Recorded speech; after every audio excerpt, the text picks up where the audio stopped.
यीशु। आज 8 सितंबर को समस्त कलीसिया धन्य कुंवारी मरियम का जन्मोत्सव मना रही है। तो मैं आप लोगों को माँ मरियम के बारे में कुछ शब्द कहना चाहता हूँ। माँ मरियम ईश्वर भक्त अन्ना और जोकिम की एकलौती संतान थी।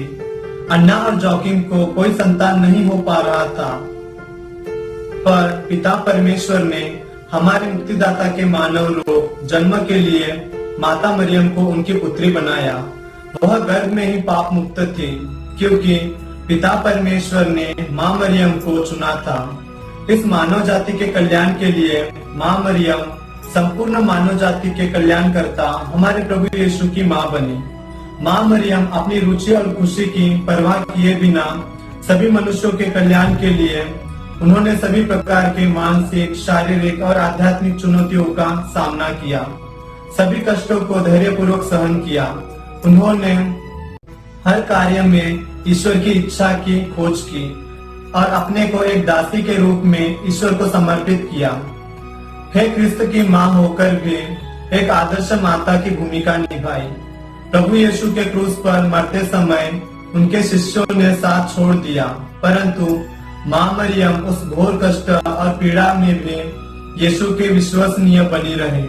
अपनी बुलाहट में दृढ़ रहते हुए विश्वासी, प्रभु भक्त, नम्रता, सेवा और पवित्रता का जीवन जी। माँ मरियम ने प्रभु ईश्वर की इच्छा का पालन बड़ी विनम्रता एवं निष्ठा से पूरे की।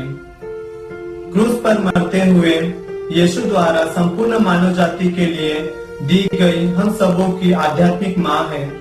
आज जो भी उनके भक्त उनको अपनी आध्यात्मिक माँ के रूप में स्वीकारते हैं और उनकी मध्यस्थता द्वारा अपनी जरूरतों के लिए प्रार्थना करते हैं, माँ मरियम बड़े प्रेम और उदारता पूर्वक मदद करती है, जैसे उन्होंने काना के विवाह समारोह में की थी।